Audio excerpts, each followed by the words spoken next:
and open Premiere Pro. So when we open Premiere Pro, we're going to have a new project. And this is going to be title and blind date project. It's going to be saved in the projects folder. We want to check our scratch disks. It's also going in the projects folder. Ingest settings, we don't want to ingest. And general. And we don't have to check the capture settings because that's if you're bringing stuff in through a camera. Up here, what we want to do is to sort of pull this out so we can see our media browser. And let's get to the media browser. All right. We want to probably close some of these other projects, like close panel. And this is the one we want, so we're going to close this panel just to avoid confusion.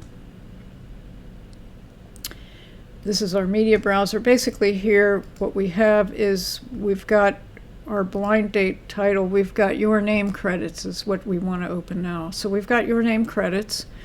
We're going to control click on this and import this folder.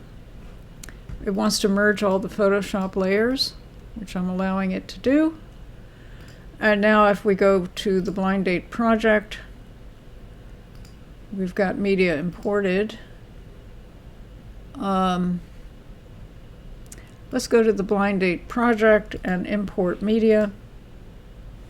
We're going to choose that particular folder. Okay, okay, okay. It's imported, it's inside of your project there.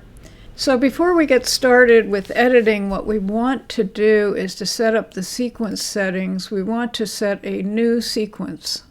And it defaults, it seems to be defaulting to DSLR 1080 24p, which is not what we want. We want to make sure that our project is in 4K. It's in fact HD 4K. So this is the resolution that we want. Notice that that matches the same settings that we used before. So now when you drag this over, which is your name presents, it's not going to require resizing. And it won't be the wrong resolution. Your name presents, we're going to put these three titles into the timeline. We're going to put the title, which is blind date, and I think it has a typo. No, it doesn't. Okay. And your name presents. Okay. And edited by your name. So we'll just drag this over here. It's just hitting the minus key makes it smaller. If you hit the command and minus, it makes the track larger or smaller. You can see the thumbnails coming up there. It's a taller track. We're going to put this here. Now each of these is 5 seconds long. Yeah, I think those are 5 seconds. N422, let's make these right.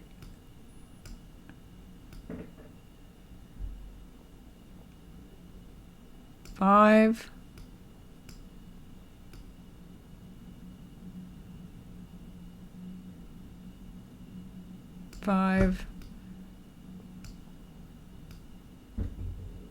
And 5. We're not going to apply fades here, but we're going to send these out separately. So what we want to do is to put an in, go downstream out. We want to create a movie out of this. So what we're going to do is we want the snapping tool on, which it is. We're going to put an out mark there. And we're going to export this out. So let's export this movie and set up the settings. Notice it matches to the source. Everything is good, so we want H.264. We don't want any of the Blu-ray. We don't want JPEGs. We don't want MPEG-2 for any of this. We don't want any of that. No MPEG-4. What we want is H.264 and export.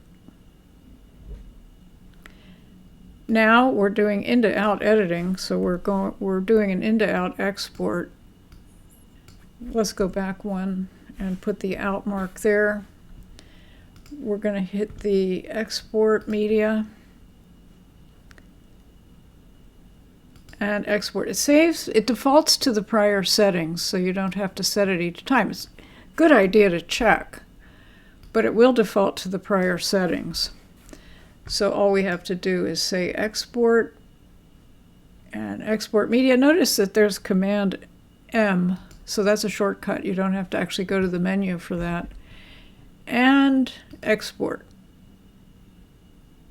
Okay, good. So now we have 3 components.